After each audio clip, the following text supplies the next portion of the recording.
be able to go from there. So in terms of for LinkedIn Mastery, so what we're going to be doing here is recording a podcast. We've got Wilton Rogers here, and there's some interesting stories to dig into on his entrepreneurial journey. In case you don't know, Wilton actually has had 6 businesses in 5 different industries. He has a personal story actually with Eric Thomas as well, which is pretty super interesting, I think, which we can talk about maybe. But overall, just really going to be an interesting podcast, I think, to dig into. So, all right, great. So what we'll do on the count of 3, we will start the podcast. All right. Sounds good. Okay. All right. Okay, yeah, never mind. I was trying to crack a joke, but all right. Okay, so on the count of 3. So 1, 2, 3. All right. No, that's not a good start. So we'll start from here. Welcome, everybody. So we have with us today Wilton Rogers to share his entrepreneurial story. Wilton, welcome to our show. I'd like to have you introduce yourself. What I've found is that, actually, let's start over again. No problem. All right, so welcome to our it's not too good. Anyways, yes, Junaid. That's what's so good about this. See, when you go live, especially when you're with a group, they can actually see what really goes behind the scenes, because it helps me out knowing what I'm getting ready to do with my podcast. Like, okay, now I'm getting some ideas, so it helps out, man. So here's the thing. So what I'm going to try and do is this. So what I was doing for a while. So I've done like 22 episodes, and I've gone in and started off with, "Hey, welcome to another awesome episode of LinkedIn Mastery," and kind of going into giving an introduction for somebody and then letting them introduce themselves. But I think that with the podcast, and maybe this is part of the editing process afterwards, but is to start off actually with the story of somebody, so to capture somebody's interest right at the beginning. Absolutely. And then lead into more. So hold on 1 second then. Just before we start, let me get my water. All right. Okay, I'm ready.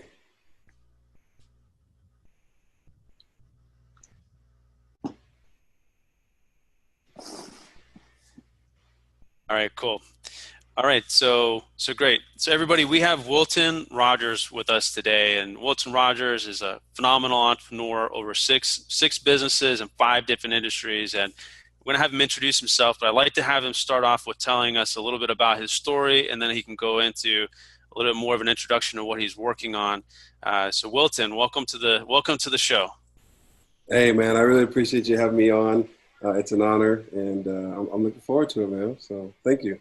Absolutely. Thank you so much for coming on. So let's start off here. We want to get to your story. Tell us, here's one thing I thought was really interesting. You stated that one of the things that you are focused on is helping to inspire those in the darkness be able to see the light again. So start off right at the depth.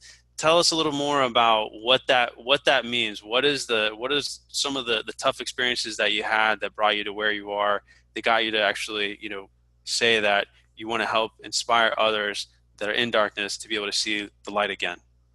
Well, I think, with me being the darkness, the way I see it is that, we all go to a point in our lives where we're in that depressed mode. And we might not call it depression, we might call it, I just remember calling it a dark place. I saw black and white. I couldn't see color. That's how bad I felt life was. And I think like now, so many people are fighting that, especially I've been helping businesses. There's a lot of businesses that aren't growing because they're in that area where it's sort of maybe not that dark, but they're in an area where they know they can't grow.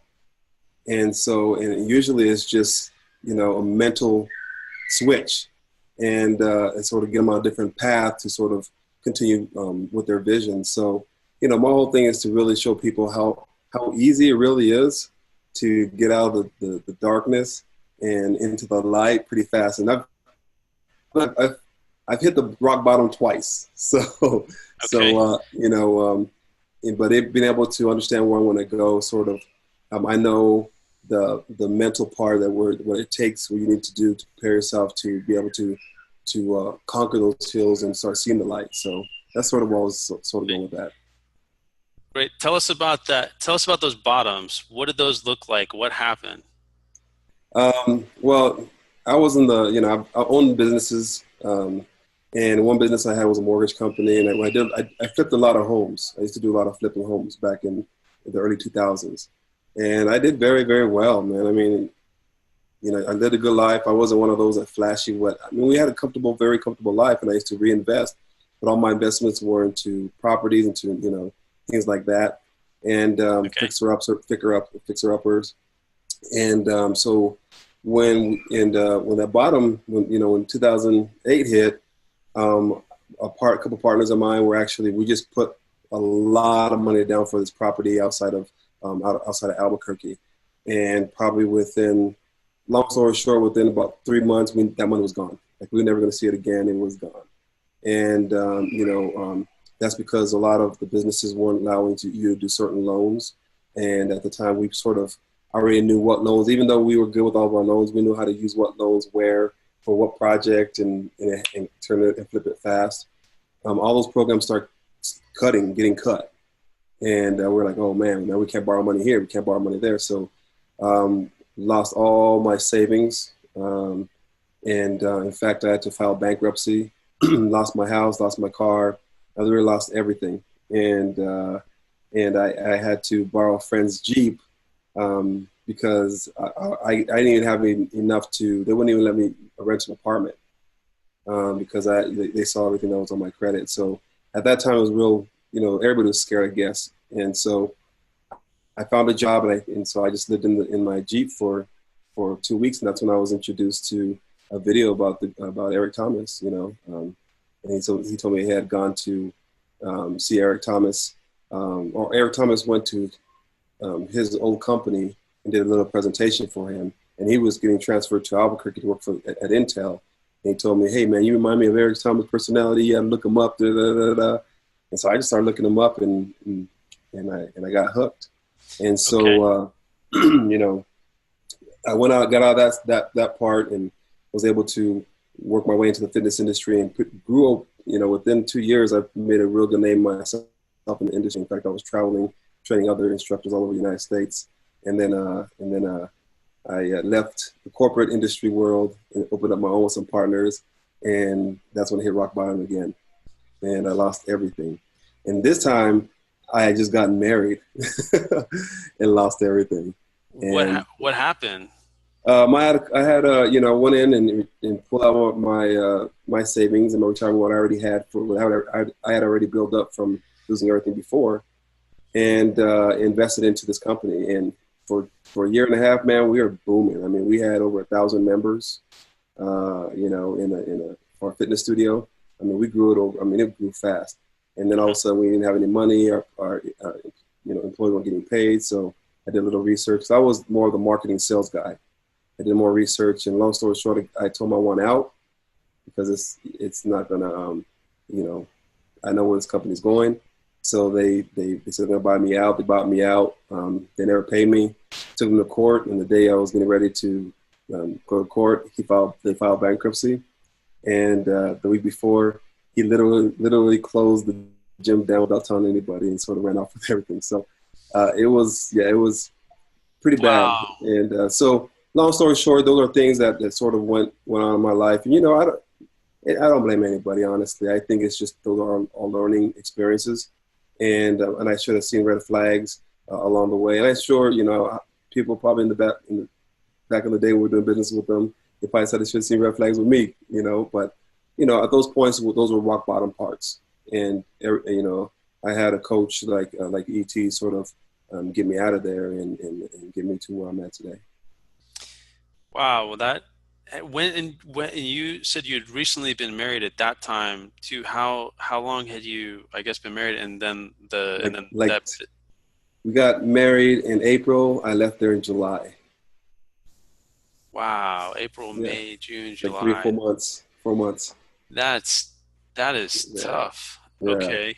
Wow, yeah, so those definitely were two really formative experiences that you must have, I guess now were both of those similar in the experiences? They were just new.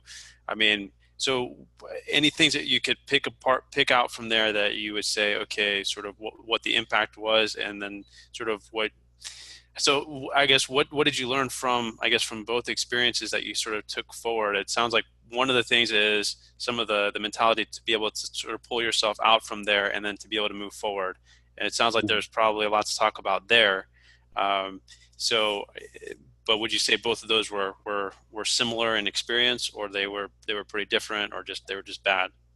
I think they were similar and they're totally different. And I think the one thing I learned, the most important thing I learned out of both of them is the first time is to really prepare myself for the future. Because a crash is going to happen. We don't know what's going to happen. It might not happen in our time, which I think it will, but a crash is going to happen again. Something's going to happen it's going to stir up everything again. And I got to prepare myself and prepare my family for that. So that's what I learned from that first one.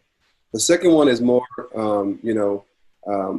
I went into business with, the top fitness instructors in town that had a great reputation, and which was my thing. Like, oh, we get all together, we're going to do great, but not really anybody. That part we were on the same level. When it came down to business, we were on a totally different level. Everybody's on a totally different level.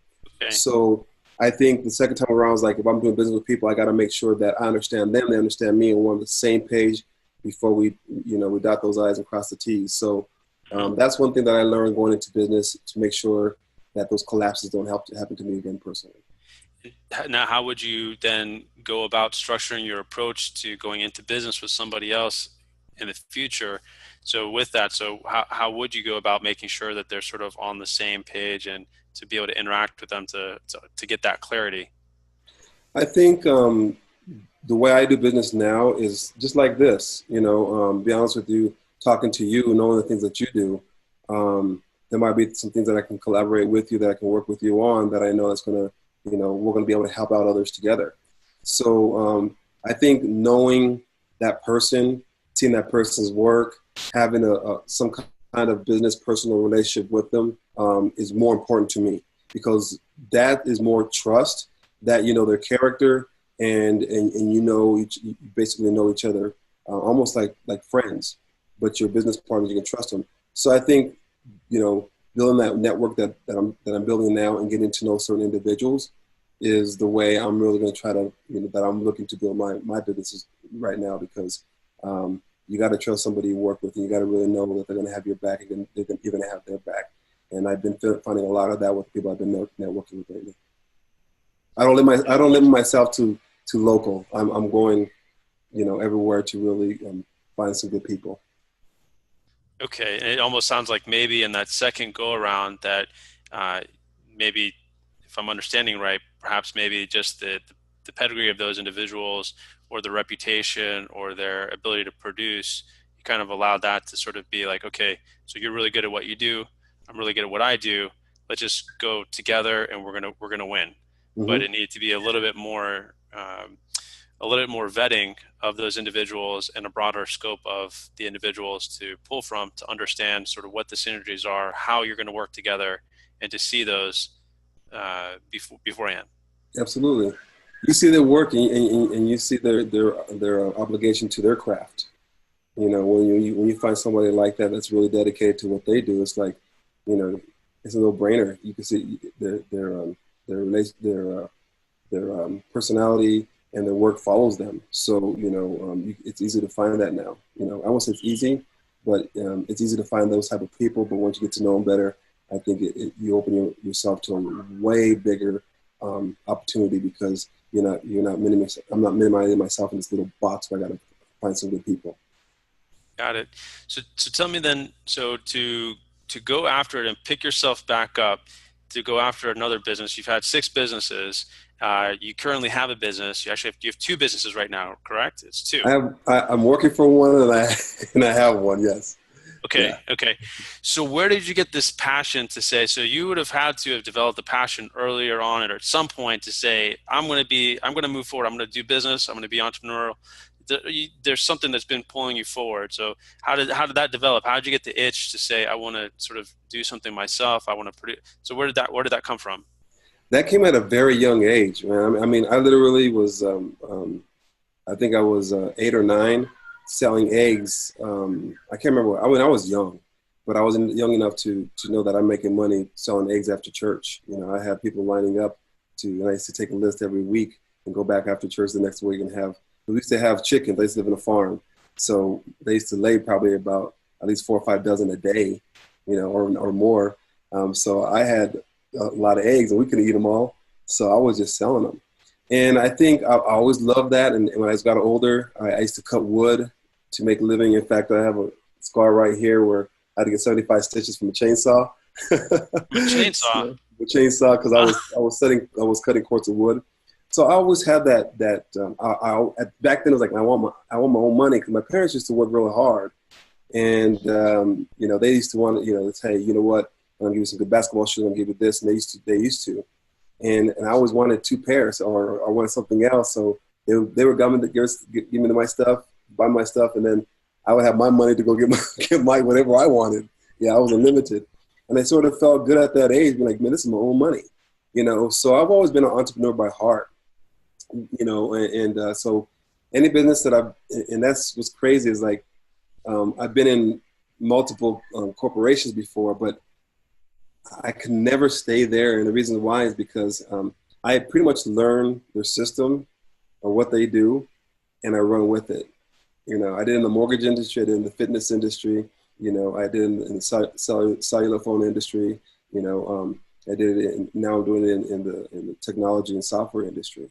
You know, I didn't do it in the hotel industry, but I learned a lot from being in there.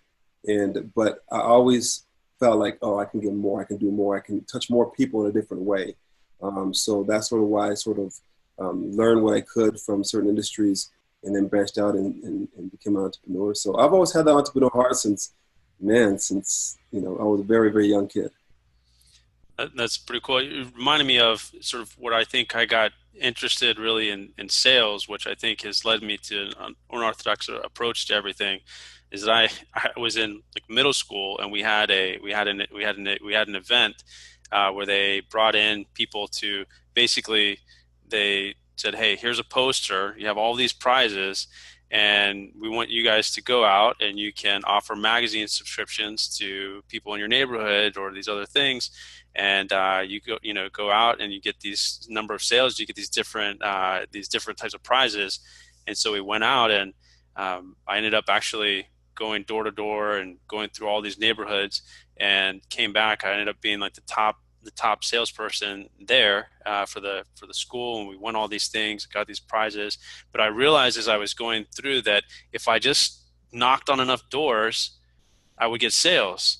And I was like, this is like a scientific algorithm. This is just something crazy. You know, all I have to do is talk to 10 people and I get sales. So it's just like it's like a system. That was my first thing that just went off that said, wow, this is a system and I could work on this. And and then it got me really focused on the systems of being able to approach people, and but that happened at a young age for myself, and that was super impressionable. I thought, wow, I can really build on this. This is crazy. I can Absolutely. get a lot of stuff. And I think learning that data right away at a young age gives you an advantage. Because see, I didn't have that mindset like you did. Like, okay, I can 10 of them. You know, I can those 10, I'll sell 5. This is my percent I'm gonna get. I didn't think that way at all. I think that hurt me. You know, not knowing those numbers. You know, knowing exactly, okay, if I did 20 today, percentages, I'm going to do this and I'll be able to continue. I didn't learn that till later. You know, I just, you know, so that was good that you learned that at an early age. I learned that later on. Even though we sort of have the same love for selling, my whole total approach was different. And it caused a lot of learning curves. Well, it's taken me a long time to get relational with my selling. I might have been too technical for a long time without the relational part. But so tell us. So with the corporate jobs, I think that could you pick from there to say these are some of the core things that I took from this company or this experience. Here's some of the things that I really learned. And I learned to implement things I learned not to do and things that I learned to do that I took to my entrepreneurial approach. What would those be for you? Could you pick some of those out and share some of those? Yeah, absolutely. I think the most important thing for me that I've gotten out of each corporation is really structure. Having some kind of structure in place. and having a team that you trust that can communicate with you what's going on. That way that you don't, that nothing hidden, and it's always an open door, and good and bad, we got to work this out together. So having that trust where you don't have to feel, scared to talk to your boss and get fired type personality really helped out. And corporations that I worked for were pretty much like that. I mean, honestly, they were. Probably after I left the building, they probably cussed me out a couple times because of things I told them what I wanted to do. But they were very respectful, and I learned that.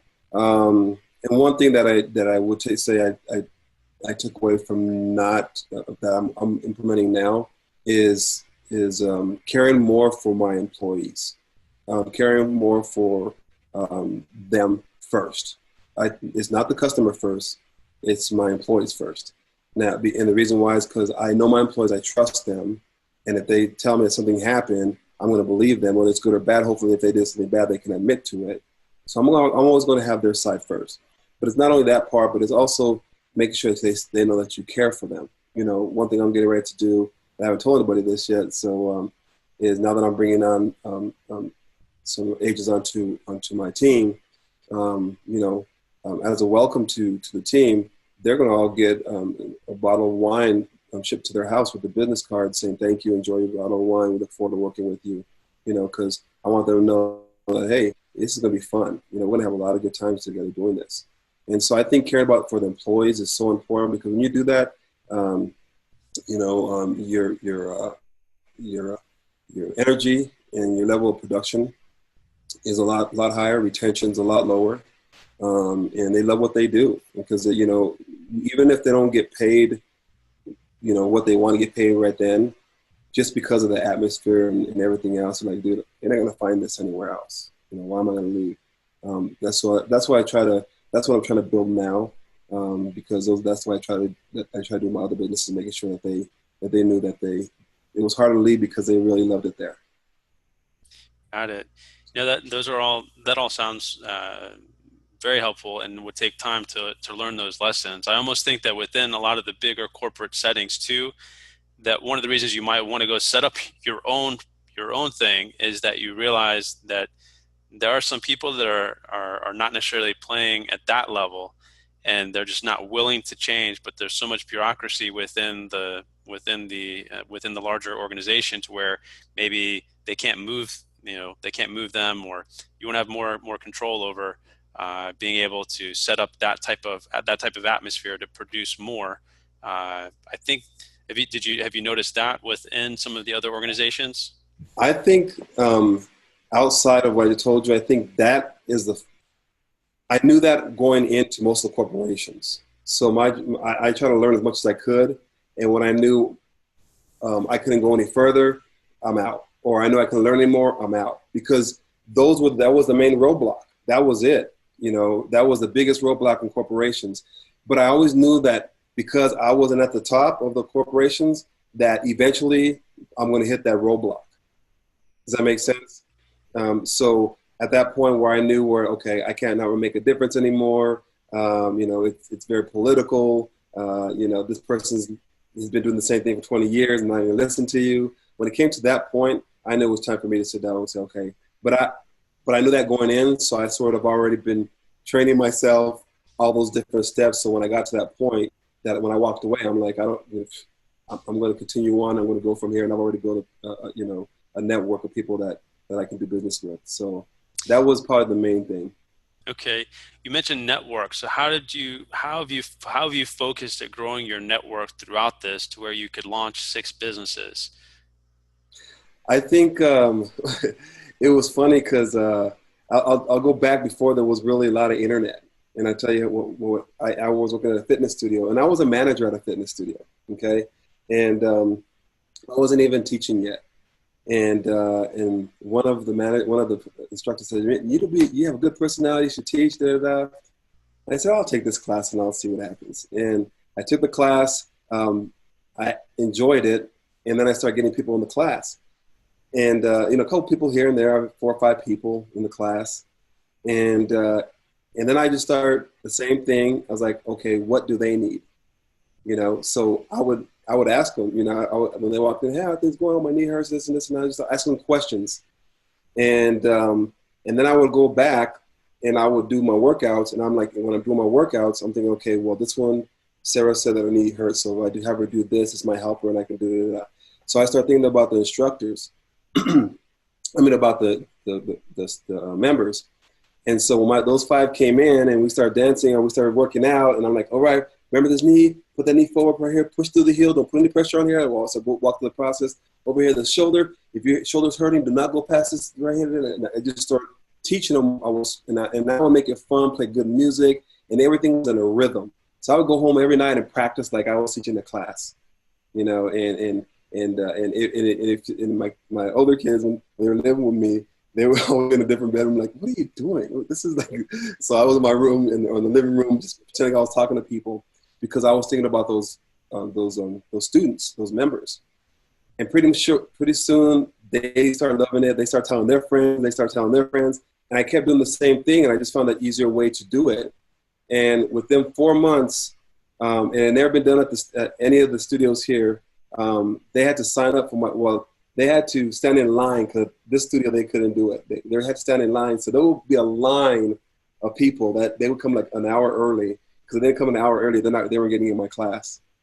And it was all because I found ways to interact with them and find out things, and just in conversation, hey, what brings you to the gym?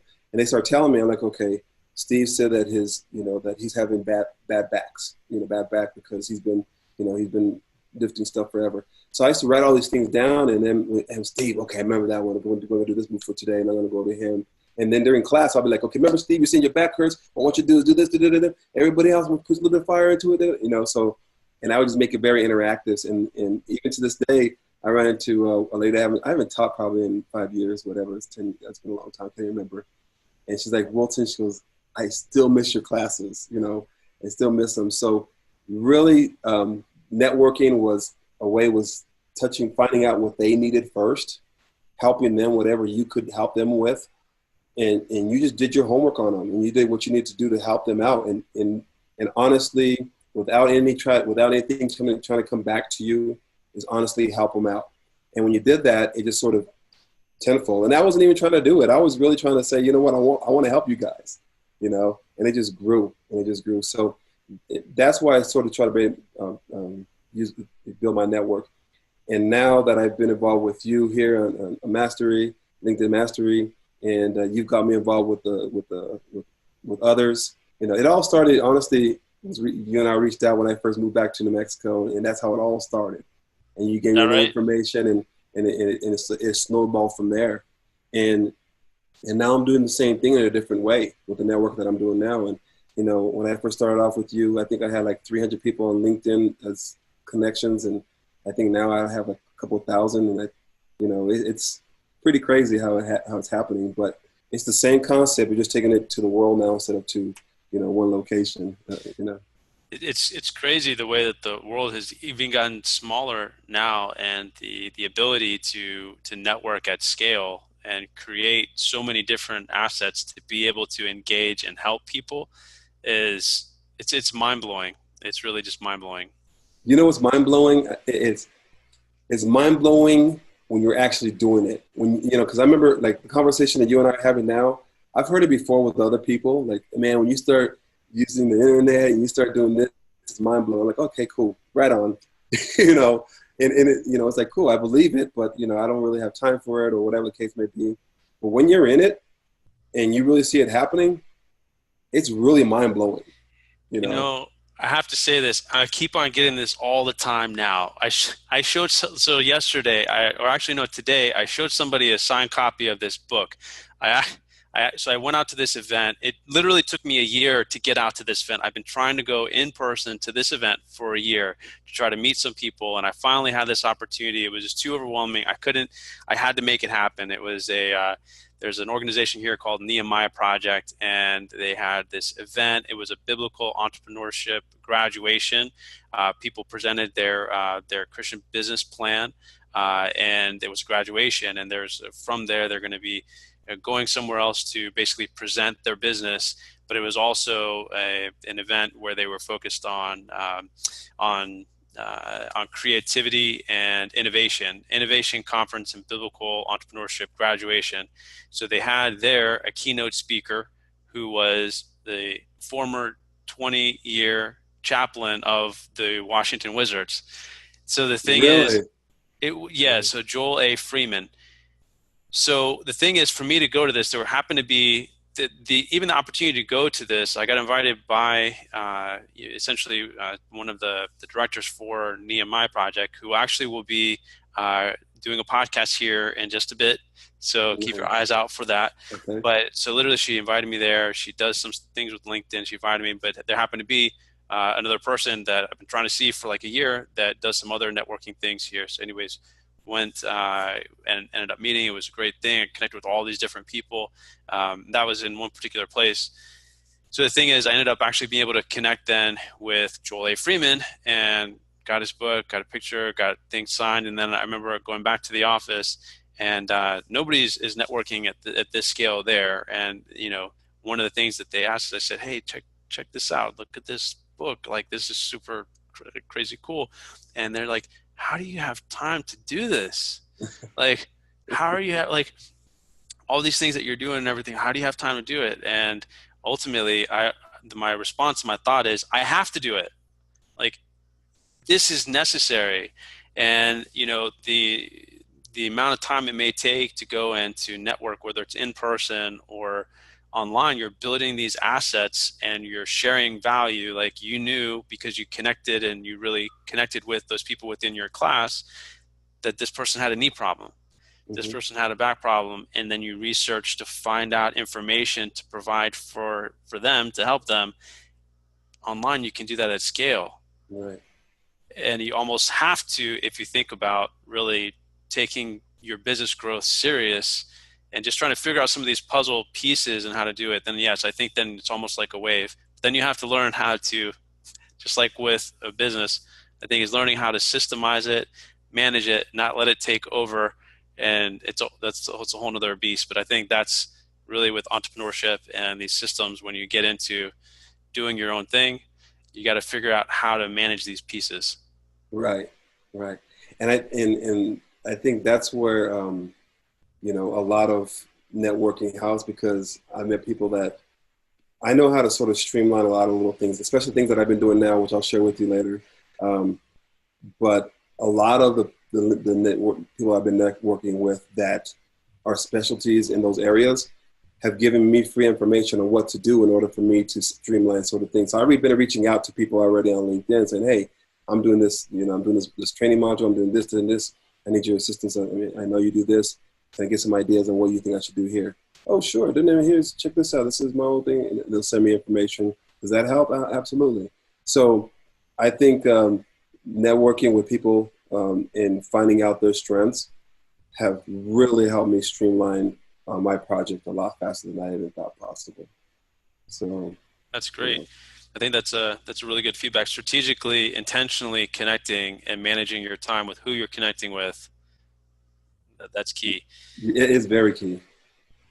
And when you're going about that, is there a structured way that you know to kind of outline who you want to connect with? Like, if you go to an event or if you're going online, do you have a list of who you need to connect with, or do you organize this in any particular way?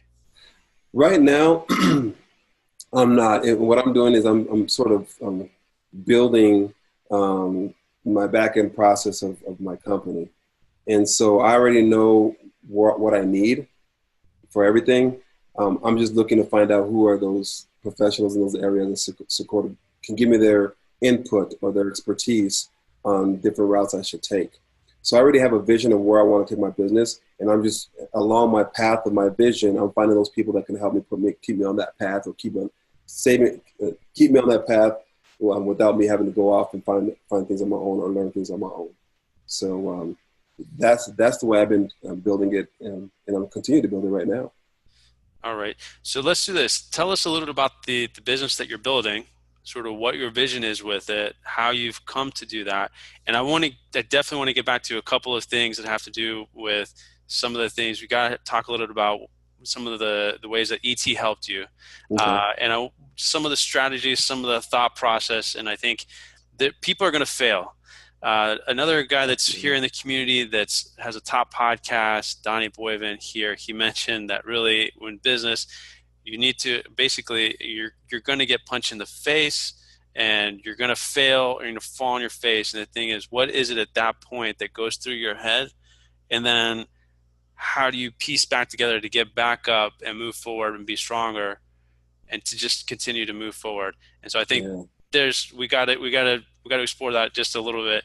But yeah, so Absolutely. tell us what are you working on right now? What are you, how did you get started with it? Why are you passionate about it? And what are sort of the next steps with what you're doing and what's been interesting? These are too many questions.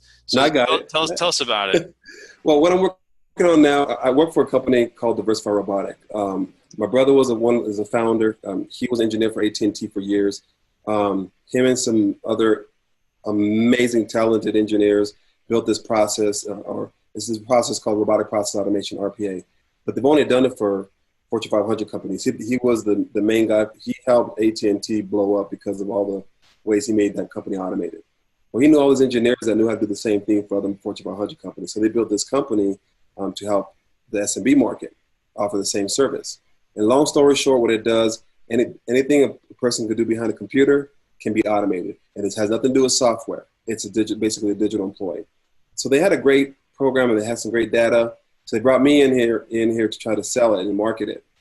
No one had ever done it for the SMB market. It's still, this is brand new. We're the pioneers in this industry. And the company that we've been bringing on have been great, but delivering that message and that mind, because there's a different mindset you're talking to when you talk to SMB compared to corporate world, because they understand the technology. So it was very skeptical. So long story short, we got it. We finally, after a year of roadblocks and hard times, we finally got a presentation and we have it down. We have our system down. I mean, it's like butter. Okay, so it works great. So now, it's great giving people opportunities. But again, the entrepreneur in me, every time I'm talking to a business and they're talking, our RPA, we know can help out any business. So I walk in there. When we walk in there, even though RPA can help them, there's other parts of the business that need help. Marketing, their sales, and especially those areas, operations. How are you running things in the back? How are you, what's your customer service? So whatever areas that they really, and those conversations come out where we're trying to, automate their system. So now we're finding out little things like, you know what, this is what I do. I'm a consultant. I've run businesses. I understand what you're going through. So I built a team. There's 6 of us now, 5 of us, total of 6 of us. That are on my team now that are spread throughout the United States. And I'm getting ready to put up on my website next week. But that have all the same experience and work together. They're speakers, they're business entrepreneurs, they work in the corporate world, almost the same type of person, So now when we're going in there, we know we can help them with RPA, which is what I'm working with, Diversify Robotic. But now we're going in there offering consulting work. We're helping them with marketing. We're helping them, if they want to go in there and we're doing presentations, sales training. I have a presentation here that they want me to do for their employees, just to sort of motivate them and get them fired up, because, their chemistry is down, and they want to get it up for 2019. So, those are the things that I do and my team will do outside of this, because when we get in there, we really find out where they need that help. So that's why I started my company, and I'm still working we call it DR, Diversify Robotic. We call it DR. Still working for DR and really building the heck out of how that company, because it's grown in the last few months, and it's every month is just, we're literally getting probably triple the next month. It's just growing and growing and growing. They're getting ready to hire more developers, and they're actually we're starting a RPA school, so we can train people how to do RPA. So it's been a pretty big project in the last year. So that's cool. And just to point out, there's one thing to bring up from our conversation from months and months ago. You were asking with Diversified Robotics, how to leverage LinkedIn, right, to message and market, right? And you had made a comment that basically there were some things that didn't seem like they work like on other platforms. And then we talked about a couple of things. We talked, I think, too, about perhaps maybe training some of the sales guys to be presenting a certain way in the messaging. Uh, what developed from there, or what did you learn from that point when regarding LinkedIn with the messaging? So how have things developed from there that you think have been working or have been showing results for you? Well, right now, I think ever since we started talking, and I've been following a lot, been doing a lot more on LinkedIn. Um, all of our directors have to have LinkedIn. Okay. And their main market is LinkedIn. It's it's B2B, and that's who we are. And our whole thing is and now that I'm setting up the system, I have a membership website where they have all the personal information in the back, where they can go to LinkedIn, they're gonna be able to go to YouTube, they're gonna be able to go to Facebook, but LinkedIn is gonna be the main one where I'm gonna start posting articles and start posting stuff. They can share stuff, share each other's stuff. So we're gonna have an internal group like we do now, out Cool. for our sales team. So now we're interacting, and they're posting these stuff and make sure that everybody's on the same page. So they're helping each other out. New materials coming out, they share it with the world.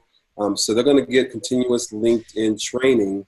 That way they can utilize this network and really blow up the company a lot faster. There's a resource that I found out about today, and I didn't. I got this from Donnie Boyven. I saw this other video he did.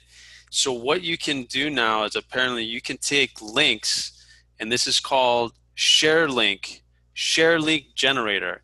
So you can literally take a link, go to share link generator, and it will pre-populate.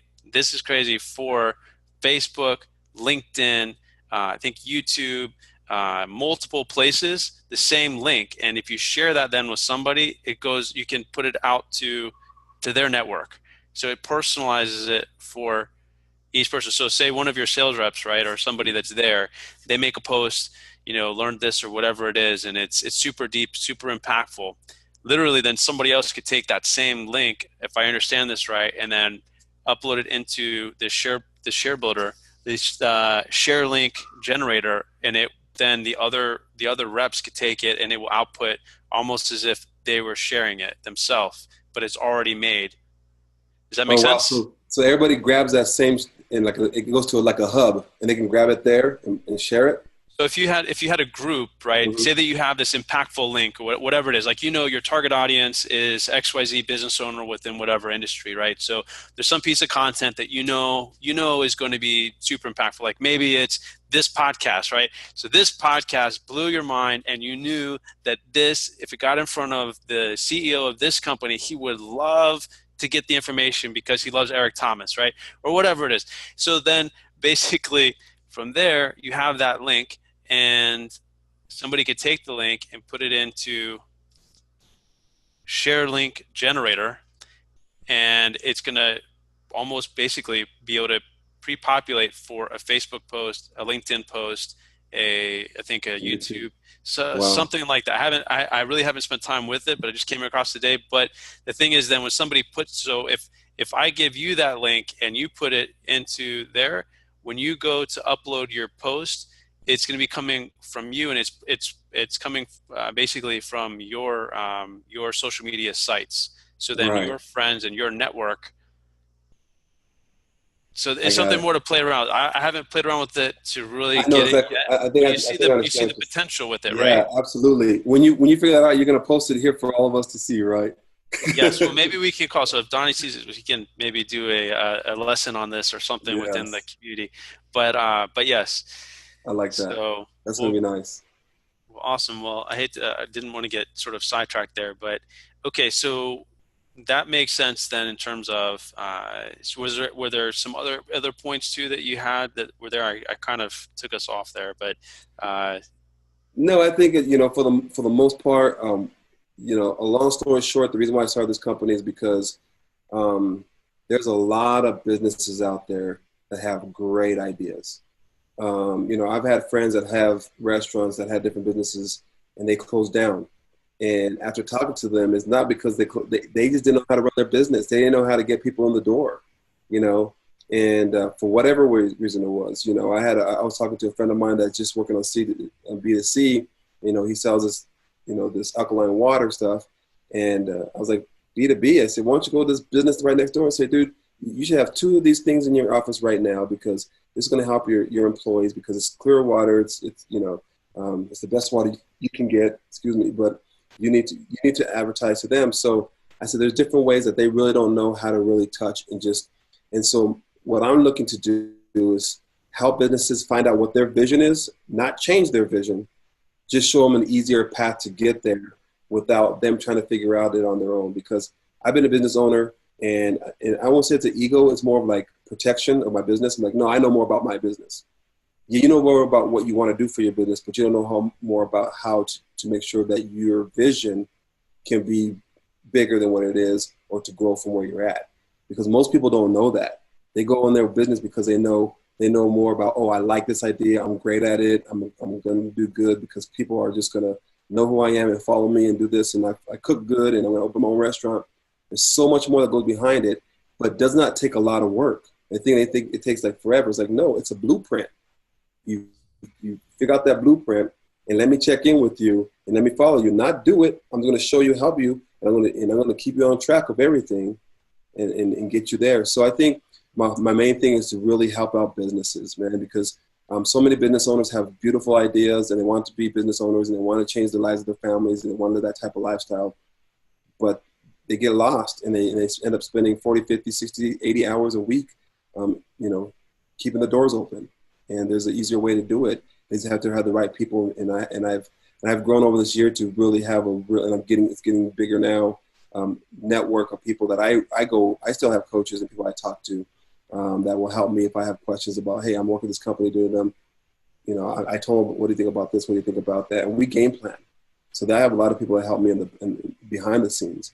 And I'm just trying to give that to business owners that really don't have the finances to hire, you know, someone to come in here and do something for them. It's like, okay, let me just show you first and let me get your ideas and we'll go from there. So I'm not really out there to try to help businesses scale their business.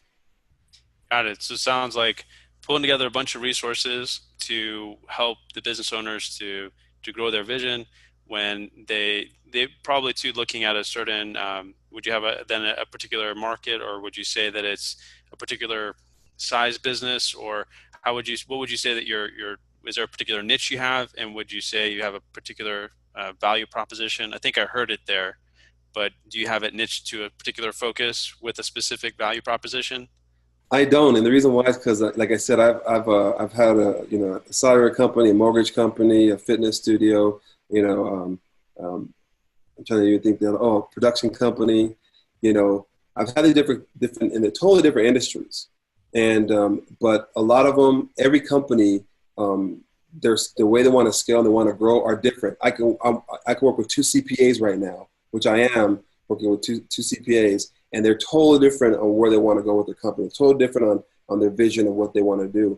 So everybody's different. So there's no really niche that I'm really looking at. I'm just looking at the person's vision and helping them in whatever they have already. I'll show them exactly what they can do to sort of get on the faster track and prioritize in order for you to scale your business. So there's no niche. There's no niche at all. No size, any size too. Cool. Well, let's do this. The one piece that I think we wouldn't be doing justice within this conversation to not get into again is some of the lessons learned from. Would you, not to open this completely up, but if you could pin down some of the I guess the things would be when you did have those 2 businesses that did fold and they failed. There are some mindsets that probably within that point that you took on that were hard to sort of dig yourself back out of that you learned from. Could you share anything specific there that you think maybe like, hey, I shouldn't have thought in this particular way, and then specifically from some of the things, and I don't know if you would attribute it to working with ET that you learned there, but some of the specific new mindsets or routines. What did you implement that you really think helped bring you from there? So what some of those mindsets were that maybe were defeating or tough to come over, tough to hurdle back over, and then what you use to really pull yourself back up from there. Could you share on those two things? Yeah, absolutely. I think I'm going to go back to the first time when I was actually homeless and I lost everything for the first time. That was the darkest place in my life. Like I literally, and I was telling you, I remember waking up in the morning and not seeing color. That's how like, and I literally, people, you know, I talked to family and friends like, you didn't see color? I said, I remember going through the day and not noticing any color in the world. I really, really didn't. And then when I got introduced to ET, at that point I was sort of in my life where I had nothing else to do, nothing else to, you know, I was like, might as well look into this guy. Maybe he can help me, you know, just motivate me and give me some encouragement because I'm in a black hole. And the guru, you know, and then after that, I started doing some more research on him and just little things here and there. And, you know, he was, back then he was doing some consulting work, but, you know, I wasn't about ready to reach out because I couldn't even pay for a little apartment, you know, so I was just trying to find all the information, and that guru tape kept coming out, kept motivating me. And I think that sort of kept me positive. I didn't know where I was going yet, but I was always walking into work positive. So I wouldn't walk in with any darkness when I walked through those doors when I was working in the fitness studio. Because I went from, when I was homeless, I started working in the fitness industry, and I was checking in people at minimum wage, you know, part-time, you know, and I would live in my truck, my Jeep, and I would go shower at the gym like I was working out. I work out and then shower and get to work. You know, I was taking all kinds of shifts so I can work as much as I could instead of staying out of my truck. And so I think that keeping that mindset, knowing that, you know, I was staying positive and trying to make better of myself in the fitness industry. Within a year, I was assistant manager. I think not even less. I think within a year I was a manager of a gym. And then within 6 months I was doing fitness studio. I was in the fitness and I was training instructors all over. So, you know, and at that point I reached out to ET, and that's when he was sort of taking some, you know, consulting work. He was trying to get his universe off the ground on this. And I think I was one of his first students in the universe at the university, and BT, I think it's BU University, BU. And so, you know, in a lot of the material that he had in there, like I really didn't have to talk to him too much. And he was always on, this is when he was like getting very popular. And so he was going to different gigs and he would be talking to me, and he's like, he's in the airport. Yeah. He started talking to me, and all of a sudden he's checking in. He's like, oh yeah, hold on 1 second. Oh yeah, we got to do this. Okay, I'm back. Well, yeah. Well, you got to do this. Will, you got to do this, you know, and I think like now I'm thinking back, it's like, dude, he probably talked to so many people like that. But, you know, for a long story short is that, you know, that's where it all started. And I kept using the university, and finally I wore out the books, I wore out everything. And all those really helped me grow. And I actually was able to start saving money. And that's when I happened to go into business with the second time around. And so once I got a hold of him and he changed my mindset, like really changed me how I was seeing things and how I needed to categorize and set goals, like literally set goals. And I was always writing I had my goals on the wall, but, you know, nothing's really changing because there was a lot of things that had to go in between there that you didn't write out on the daily basis, you didn't structure out. And he helped me do that. He sort of helped put me in that path to do that. So I already having that positive mindset. and then he put me on that path. Man, I grew fast. And you know, and no one even knew me in the fitness industry at all. Like I was and all of a sudden, I mean, people were just following me. People are just going to my classes. And then pretty soon it was, you had to sign in the day before, you know, you had to call in the day before. Then you had to call in a certain time, and boom, boom, within 15 minutes, it was already full. But he sort of gave me that mindset to do that. So by saving that money and coming back the second time and losing everything, the only thing that I felt bad is that I had my wife, and I'm starting to bring her into this. But I already knew how I'm going to get out of this. And she used to always tell me, people are talking bad about you. They're telling you this. It's like, you know what? They're going to come back and say sorry later. And she was like, oh, I can't believe they're saying this. You know, it's not you, it's this and this. And I was like, they're going to come back and say sorry. Don't worry about it. If they don't, they're going to when they see me, they're going to turn their head because they're going to be embarrassed because they were wrong. I already knew that, years later, I literally people will unfriend me. And all of a sudden, a year later, other people want to friend you and tell you sorry, hey, this and this, and and I just knew it because I was like, I'm not doing it, but I kept that positive mindset because he put me on that path. So it was all the mindset. Honestly, it kept me focused on what I had to do. I literally blocked out the haters. I blocked out the negativity. I blocked out all that stuff that would put any time away from me from growing. Like, if I would rather sit down there and I'm reading a book than have my thoughts thinking about what these people are talking about, because that book is empowering me. That book is giving me the knowledge I need to grow forever. So I learned how to tune it out completely, like didn't bother me at all, and it allowed me to scale a lot faster. So I got out of it pretty fast. In fact, when I was working for Marriott, I finished the top sales program within 6 months. And then the lady asking me, she wanted me to, hopefully come back and teach them how to sell, Marriott. And I was like, that's when I walked away and started working with DR. But yeah, so it was all a mindset. You sort of have to find out what that is and put that in perspective, and then take action, and that's it. And so now I see it. So that's helping inspire those that are in the darkness to be able to see the light again. It just came full circle from the very beginning of our conversation to right there. Yes. How did you see that? That's awesome. I didn't see that. I wanted to start with this this podcast episode really starting from something tough, and which was a little bit awkward for me to do. But it's interesting how we went from right there. We really got into a lot of really good stuff here, and it's interesting how it came right back to there. So that's super interesting. I appreciate it. Yeah, so that's my life, man, and it's been a great, honestly.